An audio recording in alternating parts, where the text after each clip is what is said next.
예. 지난주에 지난주는 우리 방전사님이 설교를 하셨고, 그 전주에, 이 예수님의 탄생이 과연 어떤 그 결과가 어떻게 되었는가. 그래서 헤롯 대왕과 동방박사와 대조되는 걸 보았고, 그리고 헤롯과 다시 요셉과 대조되면서 이 두 사람이 공통점과 차이점이 뭔가를 보면서 1장, 2장은 신학적 서론이라고 했습니다. 마태복음을 통해서 저자가 무엇을 말하려고 하고 있는지가 1장, 2장에 다 있다는 거예요.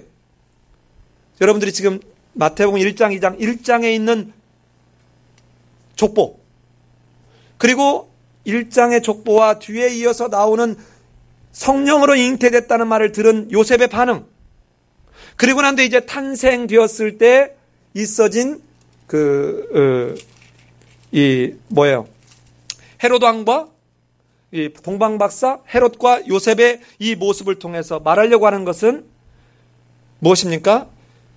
유대인들이 그렇게 대망했던 그 메시아가 왔는데 유대인들은 막상 지금 깨닫지 못하는 사람들이 많다. 즉 다시 말하면 하나님이 구약에서 그렇게 예언한 메시아가 왔음에도 불구하고 누가 하나님 나라의 회복의 은총 가운데 들어갈 수 있느냐? 그 메시아를 알아보고 즉시 믿음으로 반응하고 결단하는 이 사람들은 하나님의 백성에 진입할 수 있지만, 그렇지 못한 사람은 설사 유대인이라 할지라도, 설사 혈통적으로 유대인으로 태어났다 할지라도 하나님의 나라의 백성이 되는 데는 실패할 수밖에 없다라고 하는 것을 이 1장, 2장에서 보여주고 있는 것입니다. 그리고 난 뒤에 이제 3장에 오늘 이제 보려고 하는 이 말씀은, 자, 이 앞에 사두개인들과 바리새인들이 허다한 사람들이 세례 요한의 선포를 듣고 회개하라 천국이 가까웠다라는 이 말을 듣고 와서 세례를 받는 것을 보고 자기들도 세례를 받으러 온 것이 아니라 꼬투리 잡으러 오고 있다는 것이죠. 그러니까 동일한 사건을 가지고 하나는 망해가는 길을 가고 있고 한 사람은 흥해가는 길을 가고 있다는 것이죠. 그러니까 복음이 전파되고 선포되면 반드시 분열이 일어날 수밖에 없다는 것입니다. 여러분, 진리가 들어가면 반드시 개인적으로도 분열이 일어나야 돼요. 내가 설교를 듣고 난데 내 안에서 분열이 일어나지 않으면 내 안에 진정한 회개가 일어날 수 없습니다. 좋은 말씀이네 하고 듣는 순간 이건 레슨은 어떤 도덕적 어떤 교훈으로 끝나버리고 말 수 있다는 것이죠. 그러니까 지금 있는 대로 또 동일한 예수님의 탄생에 대한 소식이 전해졌는데 왜 헤롯은 죽이려는 생각이 들고 동방박사는 그 수천 멀리길에서 이렇게 오고 있을까? 역시 이 예수님의 탄생을 두고 한쪽은 두려워서 죽이려고 하는데 요셉은 그 두려움에서 사자의 얘기를 듣고 끊임없이 순종하면서 가고 있는 것인가? 그런데 죽이려고 했던 헤롯 대왕은 오히려 죽었고 요셉은 안전하게 있다가 다시 돌아갈 때 돌아왔다. 여기 잘 보면 양쪽에 지난주 설교에서 뭐를 봤습니까? 이 동방박사들도 3번에 걸쳐서 별 꿈 현몽, 이쪽에서 주의 사자가 양쪽에 3번씩 등장하는 걸 통해서 무엇을 우리 확인했죠? 이처럼 하나님이 이제 무엇을 하시려고 하느냐? 이제는 새로운 하나님의 나라를 회복해 가려고 하는 그 하나님의 구속사적 사역을, 역사를 시작하려고 하는 그 시작을 하시는데, 이게 무엇을 통해서? 구약에서 예언했던 메시아를 보내서 이 메시아를 받아들이고 이 메시아의 말을 믿고 따르는 그들을 통해서 새로운 하나님의 나라를 이루어가겠다라고 하는 이 신약적 서론이 주어져 있다는 것입니다. 자, 그런데 오늘 이 본문은, 자, 여러분 너무 간단한 얘기예요. 다 아는 얘기이기도 해요. 물론 우리 맹여사님은 처음 접하는 얘기일 수도 있습니다. 자, 보십시다. 이 내용을 간단히 얘기하면 안 어려워요. 다른 사람들이 세례받듯 우리 맹영훈 여사님도 이제 신앙생활 이렇게 하시면 앞으로 한 1년쯤 지나면 이제는 세례를 받게 될 것이에요. 이 세례를 받게 될 때 누가 세례를 받냐면 그 예수님이, 나는 죄인이고 예수님이 내 죄를 대속해 주셨기에 예수님 밖에는 나를 구원하리가 없다라고 하는 그 신앙 고백을 한 사람이, 그래 너는 이제 하나님의 백성이 되었다라고 선포하는, 공개적으로 인정해주는 장면이 세례하는 것입니다. 그런데 이렇게 지금 많은 사람들이 세례 요한이 선포하는 이야기를 듣고 세례를 받으러 오는 이 상황에 이어서 지금 누가 온 거예요? 예수님이 세례를 받으러 온 것입니다. 자, 앞에 이 두 주가 지나갔지만 앞에서 바리새인과 사두개인들은 세례를 받으러 온 사람들이 아니죠. 그냥 세례하는 데로 왔을 따름이에요.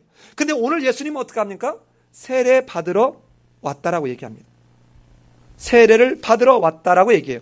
세례를 받으려 하시니, 그러니까 세례 요한이 아이고 내가 오히려 당신한테 받았는데 어떻게 내가 세례를 줄 수 있습니까? 그랬더니 예수님이 하는 말씀이 정말 우리가 언뜻 보기에는 감을 잡기 어려운 말씀을 한마디 합니다. 이럴 때 여러분 굉장히 벙치잖아요.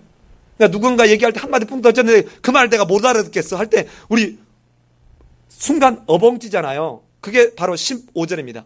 자, 15절을 우리 같이 한번 읽어볼까요? 시작.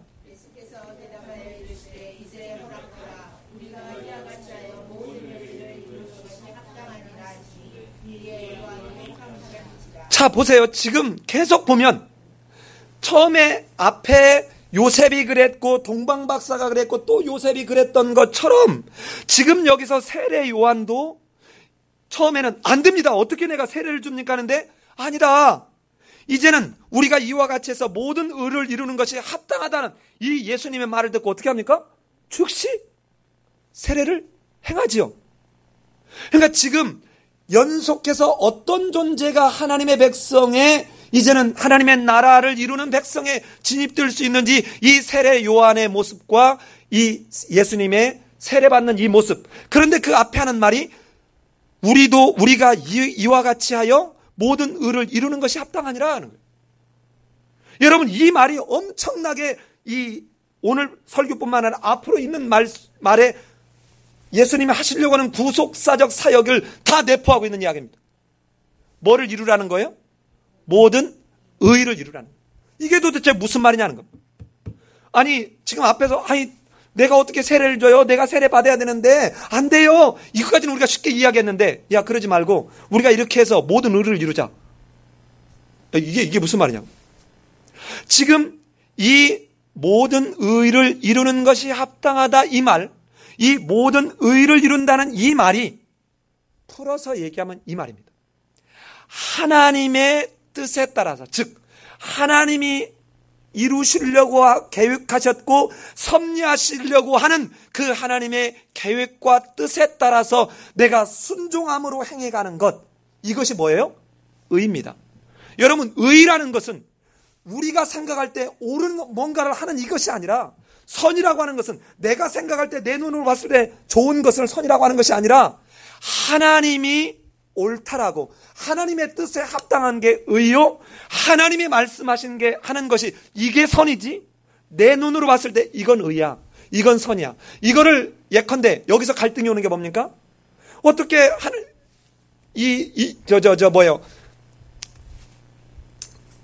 사랑이 많은 일부 사람들이 뭐라고 합니까? 어떻게 전쟁을 해?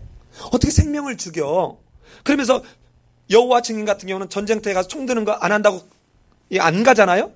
그러면서 성경에서 전쟁할 때 여호수아가 이 가나안 땅을 정복할 때 30일왕을 다 쳐 죽였고 하는 이걸 보면서 이거는 마치 뒤에 학자들이 사람들이 잘못 써놓은 걸 그린 것처럼 이렇게 인식을 한다든지, 이것은 하나님의 말씀이 아니다라고 하면서 주장을 한다든지, 이런 것은 다 뭡니까? 내 눈에 봤을 때 내가 옳고 그름을 내가 보는 것이죠. 여러분 선악과라고 하는 이 선악과라고 하는 것을 영어로 얘기하면요, knowledge of good and evil 이렇게 되어 있어요. 선악을 알게 하는 지식의 나무라는 것이죠. 열매. 그러니까 이 선악과를 따먹은 이 사건이 어떤 사건이냐면, 선악을 분별하는 주권을 하나님이 써야 되는데 누가 쓴다는 거예요? 인간이 쓰기로 작정한 사건이 선악과를 따먹은 사건이에요. 그러니까 지금 여기서 모든 의를 이루는 것이 합당하니라, 이 말은 하나님의 나라를 회복해 가려고 하는 구속사적 사역을 계획하신 대로 이제는 우리가 그때로 따라서 행하는 것, 이것이 모든 의를 행하는 거예요. 이 구체적인 내용은 조금만 기다리세요. 여기서 다 얘기해버리면 뒤에 말하고 엉키니까. 자, 그리고 난 뒤에 세례를 받았습니다. 자, 세례를 딱 받으시니까 곧 물 위에서 올라오는데 어떤 일이 벌어져요? 첫 번째, 하늘이 열렸습니다. 두 번째, 열리고 난 뒤에 하나님의 성령이 비둘기같이 내려 자기 위에 임하심을 보더니 하늘로부터 소리가 났습니다. 뭐라고요? 이는 내 사랑하는 아들이요 내 기뻐하는 자라. 자, 여기까지가 세례받는 장면이에요. 그리고 난 뒤에 뒤에는 시험 받는 장면입니다. 이 세례받는 장면이 왜 이렇게 중요하냐 하는 거죠. 지금 이 세례받는 장면은 여러분 그냥 세례가 아닙니다. 자, 지금 이 세례받을 때 하늘이 열렸고 뭐가요? 하나님의 성령이 비둘기같이 내려앉았다는 것입니다. 이 말은 마침내 지금 예수 그리스도가 지상의 하나님의 나라를 이루기 위해서 메시아로 이제는 즉위하는 즉위식의 장면이 지금 이 세례식의 장면입니다. 자, 그런데 이때 이 예수가 메시아로서 즉위식하는 예수의 일이냐? 아닙니다. 삼위의 연합 사역이에요. 자, 하나님의 성령이 내려앉았죠. 그러면 하나님과 성령 삼위적 함께 이 메시아 사역에 지금 메시아로서의 즉위식에 함께 임하고 있는 것입니다. 그리고 난데 하나님이 선포해요. 성령이 비둘기같이 임할 때 하늘에서 소리가 나는데 누가? 성부 하나님이 뭐라고 하냐면 이는 내 사랑하는 아들이요 내 기뻐하는 자라. 자, 이게 바로 지상의 메시아로서의 즉위하는 장면입니다. 그런데 여기에 갑자기 성령이 내리는데 비둘기같이 내렸다는 거예요. 자, 비둘기같이 내렸다. 여러분, 이 표현이 어디에서 비슷한 표현이 나와요? 창세기 1장 2절에서 나와요. 예, 성령이 수면 위에 내려앉아서 쫙 운행하는 거예요. 자, 뭐 할 때 이 일이 벌어졌습니까? 창조가 일어날 때 이 일이 있었죠. 그렇다면 지금 예수님이 세례를 받고 메시아로서 즉위하는 이 장면은 새로운 창조, 즉 하나님의 나라의 회복인 새로운 창조의 사역이라는 것을 바로 그대로 창세기 1장 2절에 있는 그 모습을 다시 이렇게 재현하는 모습이 하나 들어있습니다. 두 번째는 이 비둘기 하면 어디서 또 나오죠? 예, 노아 방주 사건에서 나오죠. 처음에는 뭐를 보내죠? 노아가 이렇게 얼마 동안 있다가 창문을 열고 뭐를 보내요? 예, 까마귀 보내죠. 까마귀. 그쵸? 그 다음에 보낸 게 뭐예요? 비둘기예요. 자, 이 비둘기가 물어온 그 이파리는 무치, 하나님이 말한 대로 내가 이제는 너를 살리겠다는 그 약속, 다 물로 심판하지만 이 노아의 식구들은 하나님이 구원하시겠다는 이 약속의 표징이 뭡니까? 이 이파리 물고 온 거잖아요. 그러니까 이 비둘기가 노아의 가족들에게는 약속을 확증하게 해줬던 것처럼 약속된 분으로 오신 예수님이 이제는 약속된 메시아로 오셨음을 말하고 있어요. 그래서 이제는 심판이 끝나고 기쁨과 복으로 가득 찬 예수 그리스도가 메시아로 등극함으로 인해서 이제는 심판이 끝나고 마침내 기쁨과 복과 감사와 감격으로 가득 찬 새로운 시대가 열릴 것이라는 것을 암시해주고 있는, 이게 바로 뭐라고요? 이게 세례 장면입니다. 자, 이제 세례 장면을 설명했습니다. 자, 이걸 좀 살펴보고요. 자, 그런데 이 세례 장면을 얘기하는데 예수님이 왜 우리가 이와 같이 모든 의를 이루는 것이 합당하니라 라고 말씀하고 있을까 하는 거예요. 자, 이 말씀은 이제 이 세례 사건을 통해서 무슨 일이 벌어질까? 구속사적인 이 전개될 앞으로의 일이 이 속에 다 머물러 포함되고 있다는 것입니다. 즉, 잘 보십시오. 이 세례 사건은 우리가 받는 세례하고는 이제는 형태적으로는 동일하지만 전혀 다른 세례예요. 왜 다른 세례입니까? 이 세례 사건은, 자, 우리가 세례를 받을 때 어떻게 하죠? 이렇게 하죠. 이제 저도 세례 서식을 하나 사야 되겠는데, 봐요. 예수님을 구주로 믿습니까? 당신이 죄인이라는 것을 고백합니까? 이렇게 하고 난 뒤에 당신은 교회의 모든 치리와 이걸 복종하겠습니까? 라고 하고 난 뒤에 이제 세례를 주는데 말이죠. 세례가 뭐냐면 이런 겁니다. 세례를 줄 때 원래는 세례가 아니라 뭐라 그랬죠? 침례예요. 침례는 물속에다 집어넣는 거예요. 여러분, 물속에 집어넣고 한 5분 두면 살을까요? 죽을까요? 죽겠죠. 그러니까 우리는 5분까지 놓을 수는 없지만 집어넣으면서 마치 그런 의미, 물속에 잠겨서 죽었다는 그런 의미를 갖는 것이죠. 이 집어넣을 때 뭐냐면 내 죄에 대해서 죽는 것입니다. 그러면 전제가 뭐예요? 내가 뭐다? 죄인이라는 것을 전제해야만 이 세례를 받을 수 있는 거예요. 내 죄에 대해서 죽어야 되기 때문에 내가 죄인이어야 돼요. 그래서 나는 죄인입니다라는 고백이 있어야만 세례를 줄 수 있는 것이죠. 자, 그래서 죄에 대해서 죽고 집어넣고 안 끄집으면 죽어버릴 거잖아요. 그러니까 살려야 되는데 그냥은 못 살아. 그래서 의에 대해서 살아야 됩니다. 하나님이 입혀주는 의, 그리스도가 십자가에서 완성해놓은 그 의로 살려야 되기 때문에 내 죄를, 나를 살릴 분은, 나는 죄인인데 나를 살릴 분은 누구밖에 없다. 예수 그리스도밖에 없다라고는 두 번째 고백이 있어야만 집어넣었다 빼는 거예요. 예를 들어 이 두 번째 고백 하나는 집어넣고 계속 둬야 되는 거예요. 예? 만약에 제가 세례를 하는데 침례를, 우리 기도 침례로 할까요? 딱 집어넣는데 고백을 안 해. 그럼 어떻게 해야 돼? 계속? 자, 왜 내가 죄인입니다. 나는 나의 스스로는 어떠한 구원을 이룰 수 없는 존재인 것을 고백합니다.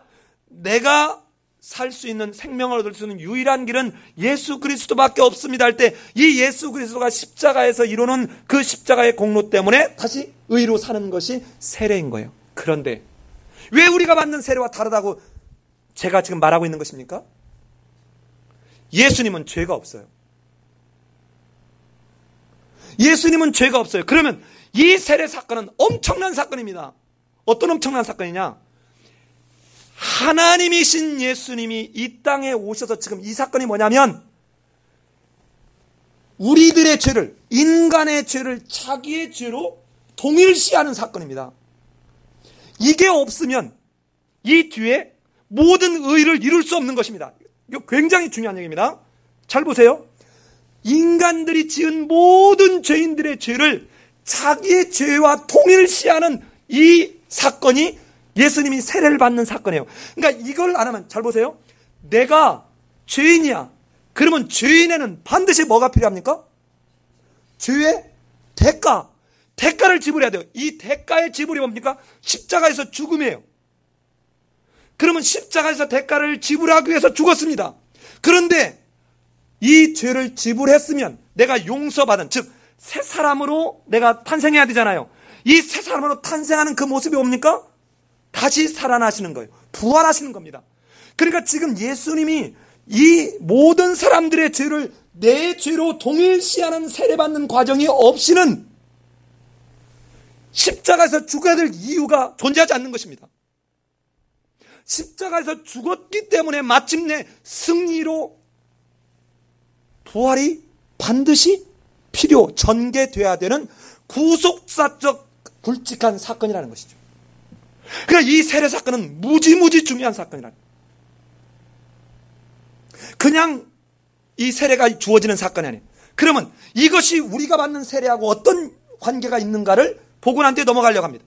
자, 보세요. 우리는 우리 죄 때문에 죽었습니다. 그리고는 예수 그리스도의 의로 살아나는 거지만 예수님이 우리가 받는 이 세례를 위해서 죄가 없으신 성령으로 잉태된 하나님이 인간의 몸으로 이 땅에 오신 그 예수님이 우리의 모든 죄를 당신의 죄와 같은 것인 것처럼 자기를 비워서 자기의 죄로 동일시하는 이 세례를 통해서 내가 이제 그 예수 그리스도를 믿는 그 믿음의 고백이 예수 그리스도가 받은 이 세례와 연합되는 것입니다. 그러니까 나는 죄인으로 밑으로 들어갔지만 죄 없는 예수님의 내 죄를 동일시해주는 그걸로 연합됨으로 다시 올라올 때 뭘로? 예수 그리스도의 그 의로 나는 어떻게 되는 거예요? 이제는 죽은 자가 죄인이 아닌 이제는 자유인이요. 이제는 시체가 아닌 생명으로 올라오는 것입니다. 그런데 이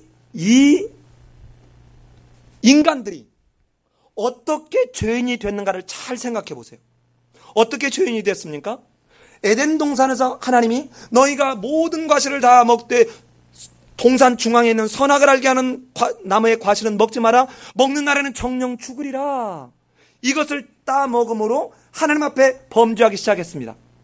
자, 그러면 이렇게 범죄한 인간들을 살리기 위해서 이 인간들이 지은 이 죄를 예수님이 자기의 죄로 동일시하는 이 과정이 있었기 때문에 세례를 받고 난 뒤에 바로 뭐가 이어져요?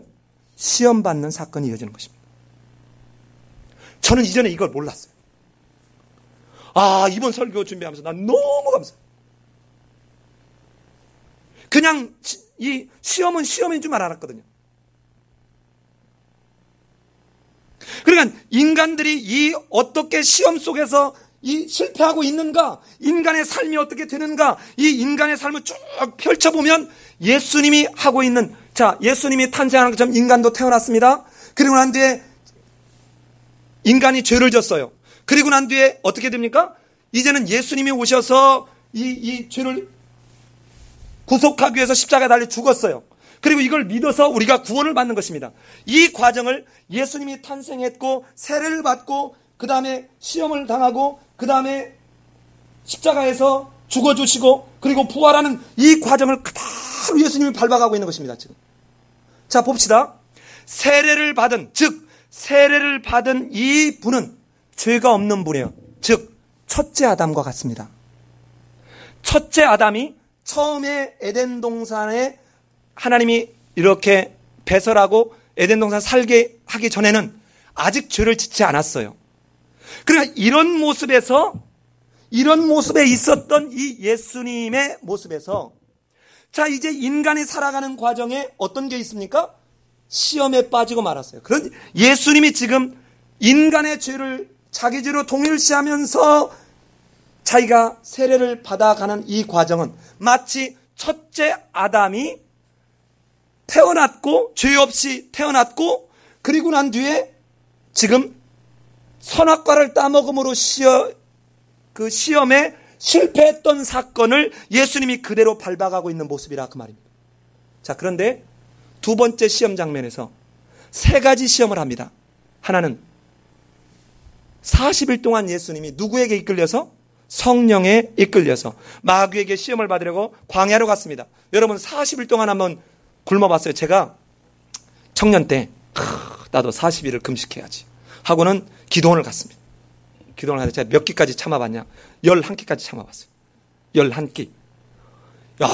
그런데 정말 배고파서 못하겠더라고요. 근데 내가 무식했던 거예요. 원래 금식이 그렇게 갑자기 확 끊는 게 아니라면서요. 갑자기 딱 끊는 게 아니래요. 뭐 이렇게 어느 정도 이렇게 적응해가기 얼마 하다가, 그러니까 금식하려면 어느 정도 제가 먹던 양에서 좀씩 줄여가다가 어느 시점부터 이렇게 해야 되는 그리고 또 회복할 때도 처음부터 막 배고프다고 먹는 게 아니고 죽부터 시작해서 차근차근 이렇게 먹어가는 거래요. 그래서 나는 묻대 놓고 기도원에 가서 한번 나도 40일 금식 한번 할 거야 하고 기도원에 딱 들어가서 한 11끼 해보고 나니까 정말 막 앞에서 막 핑핑 돌고 그래서 더 못했어요. 그런데 여러분 왜 40일이냐 하고 사람들이 말할 때 이 40일이 인간이 겪을 수 있는 그런 어떤 한계 상황. 그런데 또한 여기에는 또 다른 의미가 있죠. 이스라엘 백성들이 40년 동안 광야에서 끊임없이 하나님의 말씀에 실패하는 장면들이 나오죠. 그러니까 여러분 지난번에 제가 설교할 때 기억납니까? 지금 이 이스라엘 백성들, 지금 이 유대인이라고 하는 이스라엘 백성들의 원형으로 오신 게 누구예요? 예수님이에요. 자, 마태복음하고 누가복음은 좀 다릅니다. 잘 들으셔야 돼요. 이 마태복음은 독자들의 대상이 누굽니까? 유대인이에요.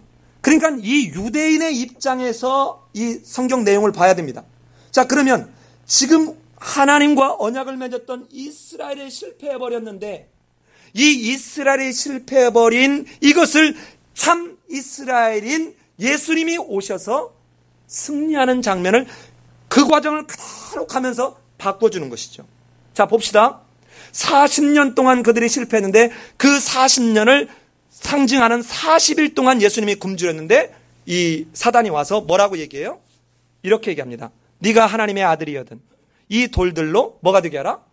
떡덩이가 되게 하라. 이 돌들로 떡덩이가 되게 하라라고 얘기합니다.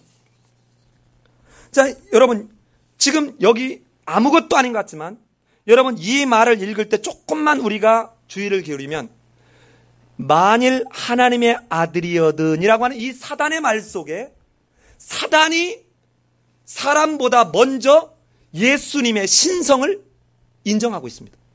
하나님의 아들, 네가 정말 예수라면 하나님의 아들인데 네가 진짜 하나님의 아들이면 이 말은 예수님의 신성을 사단이 먼저 인정하고 있어요. 근데 동시에 40일 동안 굶주린 금식하시는 줄인지라라는 이 말 속에 자, 줄였다. 신이면 천사면 줄임을 느낄까요? 안 느낄까요? 느끼지 않겠죠. 그러니까 이 굶주렸다는 말 속에서 예수님의 인성을 동시에 보여주고 있는 것입니다. 즉 다시 말하면 예수님이 40일 동안 금식했던 그 사건 속에 이 시험은 맨 첫 번째 첫 마디가 내가 하나님의 아들이라는 말 속에 예수님의 신인 양성이 이미 선언되고 있다는 것입니다. 그것도 누구에 의해서? 마귀에 의해서. 자, 그런데 이 말은 자, 네가 만약에 하나님의 아들이라는 이 돌덩이를 떡으로 좀 바꿔봐라. 그랬을 때 예수님이 뭐라고 얘기합니까? 기록되었으되 사람이 떡으로만 살 것이 아니요 하나님의 입으로부터 나오는 모든 말씀으로 살 것이니라 하였느니라 그랬습니다. 자, 이거를 이제 우리는 출애굽기를 해온 우리는 사람들이기 때문에 출애굽기 17장에 보면 먹을 것이 없다라고 하나님 앞에 불평했습니까? 안 했습니까? 그랬더니 하나님이 뭐를 주셨어요? 만나와 메추리 사건을 출애굽기 16장에서 얘기하고 있죠. 자, 이때 이 이스라엘 백성들이 실패한 것을 그리스도는 실패로 반복하고 있지 않는데 지금 이 시험은 그는 무슨 시험이냐 이겁니다. 네가 하나님의 아들이면 하나님의 아들에게 준 권능이 있어요. 권능. 이 권능을 쓰라는 거예요. 자, 무슨 말인지 아시겠습니까? 하나님의 아들이면 돌덩이들을 떡덩이로 바뀔 수 있어요? 없어요? 있습니다. 그런데 하나님의 아들로서의 권능을 쓰지 않고 있는 거예요. 이게 뭐를 하려고? 하나님이 이루려고 하는 모든 의를 이루려고. 자, 우리가 이와 같이 하여 모든 의를 이루는 것이 합당하다는 이 말은 앞으로 이 마태복음을 보는 내내 갈 것입니다. 즉, 지금 여기에서는 내가 내 뜻대로 하나님의 아들로서의 권능을 쓰는 것이 하나님의 뜻이 아니라 이제 앞으로 전개될 이 세례를 통해서 내는 죄가 없지만 인간들의 죄를 내 죄로 동일시하고 이 죄값을 지불할 십자가의 죽음을 죽어야 되고 그리고 난 뒤에 마침내 승리하는 십자가에서의 승리의 부활을 이루어야 되고 이런 것이 하나님이 가지고 계신 뜻인데 여기서 돌덩이를 떡덩이로 바꿔버리는 하나님의 아들로서의 권능을 쓰라는 이 유혹을 쓸 수가 없다는 거죠. 즉 하나님의 뜻은 뭐예요? 하나님의 아들로서 메시아로서의 화려한 어떤 것이 아니라 종으로서 고난과 죽음이라고 하는 비천한 방법을 통해서 하나님은 하나님의 나라를 회복해 가려고 하는 그 하나님의 뜻 앞에 예수님은 철저하게 순종하고 있는 모습입니다. 자, 그러면 지금까지 1장, 2장, 3장에서 온 대로 누가 하나님의 나라의 백성이 될 수 있느냐 하는 것을 예수님이 원형적으로 다시 한번 앞에서 봤던 요셉, 동방박사, 세례요한의 모습에 이어서 예수님이 완벽한 원형을 지금 보여주고 있는 것이죠. 이 막귀의 첫 번째 바로 의도는 하나님의 아들이 하나님 아버지의 뜻을 거스리고 스스로 자신의 굶주림을 벗어나게 해보라는 것입니다. 네 스스로 해보라는 것이에요. 너도 하나님 아들 아니냐? 그런데 바로 예수님은 지금 단계에서 굶주림을 견디면서 하나님의 뜻을 따라가는 것이 하나님의 아들로서의 할 일이다라는 것을 예수님은 놓치고 있지 않다는 것입니다. 여러분, 우리 같으면 어떻겠어요? 제가 예를 들어서 제가 요즘 사실은 많이 마음이 아프거든요. 어떤 사람이 아프면 정말 가서 이렇게 그 환부에 손을 얹고 기도하면 나았으면 좋겠어요. 나 그래도 돈 달라고 안 해. 진짜. 나한테 저 아파트 문서 갖고 와라. 나 이런 거 안 하고 그냥 기도했으면 나았으면 좋겠어. 누군가 막 어려운 문제가 있는데 내가 전화 한 통 탁 해주면 딱 해결됐으면 좋겠어. 그런데 나는 요즘 막 내가 믿음이 없는 것 같은 생각이 너무 많이 드는 거예요. 왜 이렇게 기도하는데 하나님 하나도 안 이루어져요? 그래서 유일하게 위로받는 게 뭡니까? 사도 바울도 지병은 못 고쳤다부터 시작해서 온갖 이제 합리화를 내가 시키는 거죠. 또 그렇게 잘 고치던 그 사도 바울도 에바브라 디도는 막상 이전에는 사도 바울 옷만 갖다 스쳐도 나았고 손수건만 갖다 촥 올쳐줘도 막 사람들이 다 나았는데 이제는 저 같은 경우는 뭐 이불을 트럭으로 갖다 덮어줘도 안 나올 것 같으니까 거기서 오는 그러니까 이전에 대학 때 제가 어떤 일이 있었냐면 학생회장을 하면서 이렇게 제가 만약에 맘먹고 다 꼽을 치면 그 당시에 아파트를 한 채 샀어요. 서울에, 강남에. 근데 이걸 안 하고 이제 맹인들 13명 개안 수술을 이렇게 하고 심장병 수술을 하는데 상징적으로 한양대학병원에서 1명을 하고 나머지는 저 화곡동에 있는 실로암 안과라는 데서 했어요. 근데 우리 병원에 이제 한양대학병원에 입원을 했으니까 거기에 제가 병문안을 가지 않겠습니까? 학생회장이니까. 가서 이제 하면 저는 가면 이제 그때도 지금보다 훨씬 열혈 청년인데다 대고 그때는 엄청 열심히 했거든요. 그러니까 가서 손 붙잡고 막 기도하는 거죠. 아니, 그랬더니 그 분이 전라남도 영암에 그 당시 한 50대 된 여자분이었는데 그분이 그 다음에 딱 갔는데 저한테 간증을 하는 거예요. 제가 기도할 때 어떤 자기에게 환상이 보였는지를 이렇게 얘기하는 거예요. 아니, 그런 일이라도 좀 지금 나타나고 이제 목회자까지 됐는데 왜 좀 그런 고백이 있어야, 하나님 목회빨 나옵니다. 뭐가 이게 생길 거잖아요? 근데 아무것도 없다는 생각이 드는 거죠. 그래서 제가 자꾸 무슨 생각이 드냐면 내가 뭔가 능력이 없는 거 아닌가. 그런데 만약에 제가 되질문해 봤습니다. 내게 만약에 이런 능력이 있으면 사람들이 나를 믿었을까? 예수님을 믿었을까? 내가 지금 예를 들어서 여러분 이리 오세요. 어디가 아파요? 자, 할렐루야 하고 탁 했는데 나았습니다. 사단아 암아 떠나라 하고 탁 했는데 암덩어리가 슉 나가는 게 보여. 만약 그랬으면 여러분 예수님을 믿었을까요? 나를 믿었을까요? 제가 그래서 내가 이영애 집사님을 너무 내가 이렇게 사랑해요. 절해야 돼. 그런데 아마 저도 목격은 못했는데 박태선이라는 사람이 2단으로 이렇게 넘어갔지만 남산에서 집회를 하면 이 사람이 뭐라고 얘기를 하면 예를 들어서 주머니에 있는 쇠붙이 나와서 붙어라 그러면 무슨 진짜인지 가짜인지 내가 모르겠어요. 근데 하여튼 나이타가 가서 막 붙고 이랬다는 거야. 나도 소문으로만 들어 진짜인지 가짜인지 모르겠어요.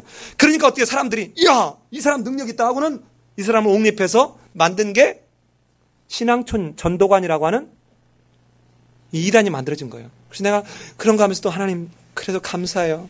내가 이런 거 있으면 나 역시 박태선 또 되지 않았겠습니까? 이름도 나는 굉장히 괜찮잖아요. 자, 이 능력도 있지 이름까지 최정상이지 이거 보통 일이 아니지 않습니까? 그런데 예수님이 하나님의 아들로서 충분히 이 지금 권능을 쓸 수 있는데 모든 의를 이루는 이 절대적 순종의 모습에서 지금으로서는 굶주림을 견뎌내는 이것이 하나님의 뜻에 순종하는 즉 의를 이루는 길이라 하고는 사단을 물리치고 있다는 것입니다. 저쪽에서 예를 들어서 무슨 검사 동원해? 내가 검찰총장을 동원한다. 더 센 걸로. 여러분 이게 하나님의 의를 이루는 것이 아니라 누구의 의를 이룬다는 것입니까? 내 의 이루는 거예요. 내 의 이루는 거예요. 성경을 알아가면 알아갈수록 제가 고백할 수밖에 없는 건 나의 과거에 있었던 그 시궁창나는 그 모습들이 얼마나 많아지는지 몰라요. 때에 따라서는 너무 말도 안 되는 억울함이 있는데도 예수님은 억울한 것도 아니야. 말도 안 되는 상황인데도 예수님은 하나님의 의를 이루어가는 이것에 전혀 자기의 능력을 쓰고 있지 않다는 것입니다. 자, 두 번째 우리 한번 가볼까요? 자, 두 번째는 그러기 전에 이러고 난데 이 예수님이 세례를 받고 난데 요한복음 4장 34절에 가면 뭐라고 얘기하냐면 이렇게 얘기합니다. 예수께서 이르시되 나의 양식은 나를 보내신 이의 뜻을 행하며 그의 일을 온전히 이루는 이것이니라. 내 양식은 사단이 말했던 그게 양식이 아니라는 거예요. 여러분, 지금 우리가 예수님을 믿고 예수님이 가신 그 길을 따라가는 제자들이 되겠다는 거 아닙니까? 그런데 예수님이 지금 뭐라고 그러냐면 이렇게 세례를 받고 마귀의 시험을 이긴 이 예수님이 나의 양식은 나를 보내신 이의 뜻을 행하며, 이게 뭐라고? 이 말을 다른 말로 얘기하면 의를 이루는 것이다. 히브리서 5장 8절로 10절에서는 뭐라고 하냐면 이렇게 얘기합니다.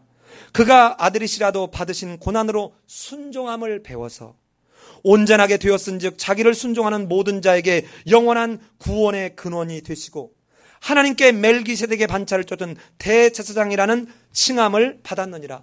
예수님이 이렇게 하나님의 권능을 쓰지 않은 큰 이유가 뭐예요? 세례를 받았기 때문에 그래요. 보세요. 세례를 받은 건 뭐라고 그랬습니까? 인간들의 죄를 자기의 죄로 지금 뭐였어요? 동일시했어요. 그러면 만약에 하나님의 아들로서의 권능을 가지고 이것을 이겨버리면 인간으로서는 이 예수님이 살아준 이 본보기를 따라갈 수가 없잖아요. 차원이 다른 것이죠. 그런데 인간으로서 그 굶주림 속에서도 정말 생명이 딸깍딸깍 할 정도로 고통스러운 그 배고픔 속에 하나님의 뜻에 순종해가는 모습으로 인간에게 본을 보여주고 있다는 것이죠. 두 번째는 어떤 성전, 거룩한 성으로 데려가서 성전 꼭대기에 세웠습니다. 그러면서 뭐라고 합니까? 이르시되 내가 만일 하나님의 아들이여든 뛰어내리라 기록되었을 때 그가 너를 위하여 그의 사자를 명하시리니 그들이 손으로 너를 받들어 발이 돌에 부딪히지 않게 하리로다. 자, 여러분, 지금 이 사단이 두 번째 네가 하나님의 아들이여든 하는데 이번에 이 유혹을 하는데 뭘로 유혹해요? 성경으로 유혹해요. 지금 이 사단이 꼬시고 있는 이 말은 시편 91편 11절로 12절에 있는 말씀이에요. 그대로 인용하고 있는 것입니다. 야, 뭐라 그랬어? 성경에서 네가 만약에 하나님의 아들이면 너 천사들을 시켜가지고 네가 발이 돌에 부딪히기 전에 탁 받아줄 거잖아. 그냥 걱정하지 말고 뛰어내리라는 거예요. 이 두 번째 시험은 뭐를 지금 하고 있는 것일까요? 하나님께 대한 신뢰보다 하나님을 시험하는 것을 지금 이 사단이 유혹하고 있는 것입니다. 하나님께 대한 신뢰 이전에 하나님을 시험해보라는 것이죠. 하나님을 시험해봐서 하나님이 네가 떨어지기 전에 받아주는가 보라는 거예요. 그런데 이거를 예수님께서는 뭐라고 얘기합니까? 바로 성경을 통해서 얘기합니다. 신명기 6장 16절에 있는 말씀을 들어서 또 기록되었으되 주 너의 하나님을 뭐하지 말라? 시험하지 말라. 자, 이 시험하지 말라 이 말이 어디에서 나옵니까? 출애굽기 17장 7절과 신명기 6장 16절에서 나오는데 무리바 바위에 물이 나오는 사건 때문에 이 백성들에게 너의 하나님을 시험하지 말라는 말이 나와요. 잘 보세요. 지금 이 마태복음의 최초 독자는 이스라엘 유대인들이라고 그랬죠. 이 유대인들이 과거의 구약시대에 실패했던 것을 다시 상기시켜주면서 예수님이 실패하지 않는 걸로 다시 보여주고 있는 것이에요. 왜? 지상에 하나님의 나라를 회복시킬 메시아이기 때문에. 하나님을 시험했던 이스라엘 백성들의 실패를 예수 그리스도가 이제는 반복하지 않고 극복하는 장면을 보여주는 것입니다. 이 두 번째의 이 시험은 오로지 하나님 아버지만을 신뢰하고 그분 뜻에 순종하겠다라고 하는, 절대로 하나님을 시험하지 않겠다라고 하는 예수님의 흔들림 없는 의지입니다. 이 마귀의 시험 사건을 보았습니다. 세례는 그냥 세례를 받으려고 했던 것이 아니고 정말 죄 없으신 그 예수님께서 내 죄를 당신의 죄로 간주해 주시기 위해서 바로 받으셨던 세례의 모습이었고, 그러나 이것은 그 이전에 지상의 메시아로 하나님의 아들로 이 땅에 오셔서 지상에 하나님의 나라를 이루시기 위한 메시아로 등극하는 장면임에도 불구하고, 그러나 그것이 하나님의 아들로서의 메시아로서의 권능을 통해서 이룰 것이 아니라 이제는 비천한 고난과 죽음을 당하는 비천한 종의 모습으로 이루시겠다라고 하는 그 하나님의 계획, 구원 역사의 계획을 그대로 순종하며 따라가는 이 예수님의 모습은 이제는 내가 이 땅에서 살아가면서 하나님 마침내 이루어야 될 내 믿음의 모습인 것을 오늘 하나님 다시 한번 확인하게 됩니다. 하나님의 아들로서의 권능을 쓰는 것을 철저하게 내려놓고 굶주림을 견디는 것이 하나님의 뜻인 것을 하나님 순종했던 이 예수님의 모습, 천사의 수종을 들을 충분한 권한이 있는 하나님의 아들이었지만 그 길을 택하지 않고 하나님을 시험하지 않은 채 철저하게 하나님을 신뢰했던 예수님의 이 모습, 천하만국을 쉽게 얻을 수 있는 경배하라고 하는 이 사단의 괴계에 빠지지 아니하고 오직 너의 하나님 여호와만 섬기라고 말하는 이 예수님의 철저한 하나님 뜻 앞에 순종의 모습이, 하나님 이 땅에서 이제는 내가 걸어가야 될 내 모습이 되기를 소원합니다. 얼마나 어려움, 얼마나 또 힘듦, 유혹, 핍박, 좌절, 절망이 있겠습니까? 그러나 우리 주님께서 마침내 이루어 놓으셨던 그 길을, 그 예수님께서 그리고는 이미 극복하고 난 뒤에 천사의 수종을 들었던 것처럼 이제 그 확실한 약속을 붙들고 확실한 선취한 천국의 모습을 하나님 우리가 붙들고 마침내 이겨내는 우리의 믿음의 모습이 되게 주님 도와주옵소서. 하나님 아버지 감사합니다. 이스라엘이 수없이 실패하면서 마귀의 시험에 넘어가 버렸던 그들에게 이제는 하나님께서 인간의 몸을 입고 이 땅에 오셔서 마침내 다시 이 땅에 하나님의 나라를 회복하시려고 하는 메시아로서의 그 즉위 장면이 바로 오늘 세례 사건인 것을 상고해 보았고, 그 예수님이 세례를 받은 사건은 메시아로서 즉위지만 동시에 우리의 죄를 대속하시기 위해서 우리의 죄를 당신의 죄로 동일시해주는 이 놀라운 은총의 사건인 것을 알게 되었습니다.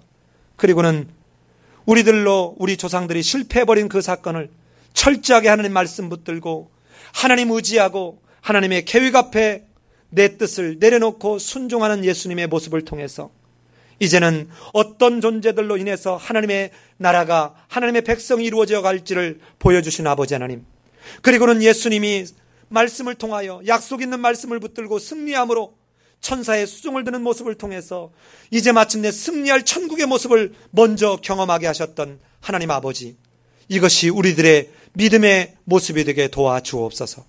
이 땅을 살아가는 동안 하나님 온전히 믿고 신뢰하는 믿음의 권속들이 될 수 있도록 하나님 함께하여 주옵소서.